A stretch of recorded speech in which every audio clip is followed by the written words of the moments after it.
नमस्कार, आप देख रहे हैं सत्य विजन न्यूज और आज की खबरों के साथ मैं श्रद्धा सत्या।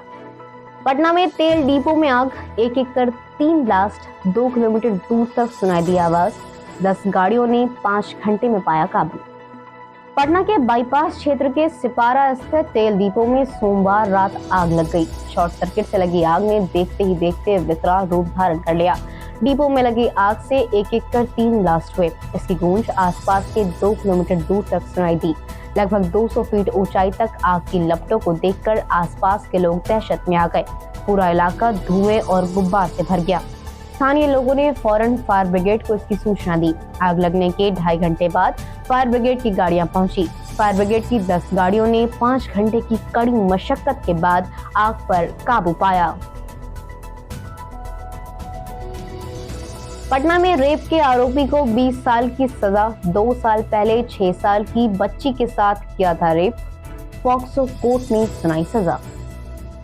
नाबालिग बच्ची के साथ रेप के मामले में सुनवाई करते हुए पटना के पॉक्सो कोर्ट ने अभियुक्त को 20 साल की सजा सुनाई है। साथ ही अभियुक्त के ऊपर 25,000 रुपए का जुर्माना लगाया गया है। कोर्ट ने यह भी कहा कि जुर्माना की रकम नहीं जमा करने पर अभियुक्त के 6 महीने की सजा और बढ़ा दी जाएगी। रेप मामले में जिस अभियुक्त को कोर्ट ने सजा दी है उसका नाम सोहन राम है। वो पटना की सचिवालय थाना के तहत हज भवन के पीछे स्थित झोपड़पट्टी का रहने वाला है। सोहन राम को मिले सजा की पुष्टि पॉक्सो कोर्ट के स्पेशल पीपी सुरेश चंद्र प्रसाद ने की है। स्पेशल पीपी के अनुसार इस मामले की सुनवाई एडीजे 6 पॉक्सो कोर्ट के स्पेशल जज विनय तिवारी कर रहे थे। सोमवार को फैसला भी इन्होंने ही सुनाया। कोर्ट ने पीड़िता के परिवार को 4 लाख रुपए का सरकारी मुआवजा देने को भी कहा है। श्रद्धालुओं ने लगाई गंगा में आस्था की डुबकी। कार्तिक पूर्णिमा पर पटना के घाटों पर उमड़ी भीड़। हर हर महादेव और गंगा मैया के जयकारों की लगी गूंज। पटना, वैशाली, बक्सर, भागलपुर, मुंगेर, बेगूसराय, खगड़िया में गंगा तट पर श्रद्धालुओं की भीड़ उमड़ पड़ी। कार्तिक पूर्णिमा के अवसर पर स्नान करने के लिए श्रद्धालु पहुंचे। हल्की ठंड के बीच गंगा मैया की जय के नारे गूंजते रहे। लोग पैदल ही गंगा घाटों की ओर निकल पड़े थे। सूरज की पहली किरण धरती पर आने से पहले ही स्नान का दौर शुरू हो गया था। तकरीबन सभी गंगा घाटों पर श्रद्धालुओं की काफी भीड़ जुटी। पटना के दीघा समेत कई इलाकों में सुबह सुबह लोगों को जाम की समस्या का सामना भी करना पड़ा। बक्सर में आज से अंतर्राष्ट्रीय संत समागम। 9 राज्यों के सीएम और 5 राज्यों के राज्यपाल होंगे शरीक। मोहन भागवत भी होंगे शामिल। आज से बक्सर के अहलिया स्थान में अंतर्राष्ट्रीय संत समागम किया जा रहा है। इस अंतर्राष्ट्रीय संत सम्मेलन का आयोजन भगवान राम की मर्यादा को प्रत्येक भारतीय में स्थापित करने के लिए किया जा रहा है। 8 नवंबर यानी कार्तिक पूर्णिमा के दिन अंतर्राष्ट्रीय संत सम्मेलन का उद्घाटन विश्व के महासंत करेंगे। इस मौके पर राष्ट्रीय स्वयंसेवक संघ के प्रमुख मोहन भागवत भी उपस्थित रहेंगे। गुजरात में जेडीयू का बीटीपी से समझौता। जेडीयू का गुजरात में रहा है बेहतर प्रदर्शन, बीजेपी से कभी नहीं किया है समझौता। गुजरात के चुनावी समर में जेडीयू भी बीजेपी से दो हाथ करने की तैयारी में है। नीतीश कुमार की पार्टी जेडीयू गुजरात में होने वाले विधानसभा चुनाव को लड़ने का फैसला कर चुकी है। जेडीयू गुजरात के क्षेत्रीय दल भारतीय ट्राइबल पार्टी यानी बीटीपी के साथ मिलकर चुनाव लड़ेगी। 1 और 5 दिसंबर को विधानसभा चुनाव होने वाला है।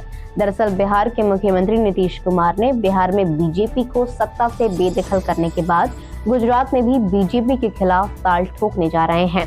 बीटीपी के संयोजक छोटू भाई वसावा ने सोमवार को घोषणा करते हुए बताया कि उनकी बात मुख्यमंत्री नीतीश कुमार से हो गई है। उनकी पार्टी और जेडीयू में आपस में गठबंधन को लेकर सहमति बन गई है। मोहन गुप्ता के नामांकन को चैलेंज करने वाली रीट वापस। गोपालगंज में भाजपा उम्मीदवार के चुनाव जीतने के बाद बदल गया पूरा मामला। गोपालगंज में हुए विधानसभा के उपचुनाव में मतदान से पहले राजद उम्मीदवार मोहन प्रसाद गुप्ता उर्फ मोहन गुप्ता के नामांकन को पटना हाईकोर्ट में चैलेंज किया गया था। इसके लिए गोपालगंज के ही रहने वाले दीपू कुमार सिंह नाम के युवक ने पटना हाईकोर्ट में रीट दायर की थी, लेकिन 6 नवंबर को आए रिजल्ट में गोपालगंज की सीट पर भाजपा के महिला उम्मीदवार ने अपनी जीत दर्ज की। इसके बाद सोमवार को पटना हाईकोर्ट में हुई सुनवाई के दौरान याचिकाकर्ता के सीनियर वकील एसडी संजय ने इस रीट को वापस ले लिया।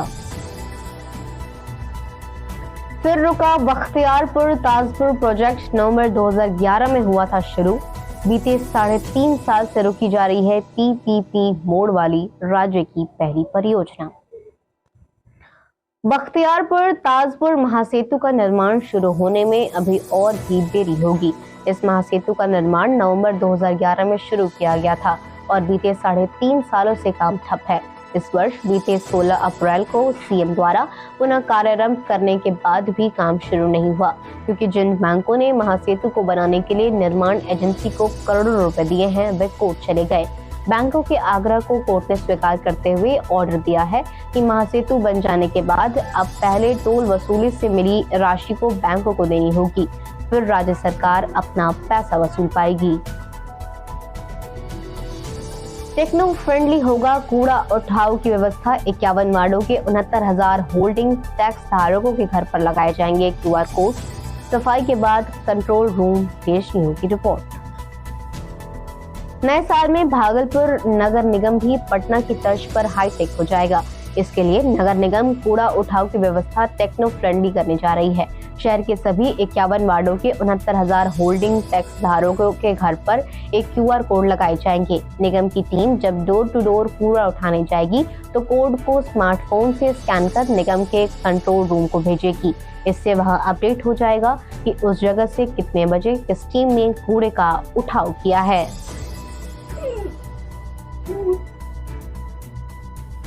अब रफ्तार पकड़ेगी 1100 करोड़ योजनाएं। पहले नगर विकास, पंचायती राज व PHED मिलकर संभालता था नल जल योजना, लेकिन आपसी समन्वय से लटकता था काम। बिहार में 3 विभागों में फंसी नल जल योजना से जुड़े सारे काम अब PHED ही करेगी। सरकार ने इसकी तैयारी कर ली है, जल्द ही प्रस्ताव कैबिनेट में आएगा। दरअसल जल आपूर्ति, सीवरेज, सड़क समेत 140 काम को 3 विभाग, नगर विकास एवं आवास विभाग, पंचायत राज विभाग और PHED को काफी समय पहले ही पूरा करना था, लेकिन आपसी समन्वय की कमी व NOC में दिक्कत की वजह से सारे काम अब तक पेंडिंग हैं। ये सारे काम 6 से 21 महीने से पेंडिंग चल रहे हैं। ये योजनाएं 1100 करोड़ की थी, जिनकी लागत बढ़कर अब 1400 करोड़ हो गई है। अग्निवीर वायु की भर्तियों के लिए आवेदन शुरू। पोस्ट ग्रेजुएट के लिए कपड़ा मंत्रालय में भर्तियां। IIT कानपुर में 119 पदों पर भर्ती। सैलरी मिल सकती है 59,000। 10वीं और 12वीं पास युवाओं के लिए इंडिया पोस्ट में 188 पदों पर नौकरियां हैं। इंडो तिब्बत बॉर्डर पुलिस के लिए भी भर्तियां निकाली गई हैं। जनरल कैंडिडेट के लिए आवेदन फीस मात्र 100 रुपए है। अग्निवीर वायु की भर्तियों के लिए भी आवेदन लेने शुरू कर दिए गए हैं। इसके साथ ही 45 साल तक के कैंडिडेट के लिए मध्य प्रदेश में ITI ट्रेनिंग ऑफिसर के पदों पर भर्तियां हैं। कपड़ा मंत्रालय में भी साइंटिस्ट B पदों पर भर्तियां हैं। सैलरी 1,77,000 रुपए तक है। फिलहाल आज की समाचार बुलेटिन में इन खबरों के साथ इतना ही। मुझे दीजिए इजाजत। नमस्कार।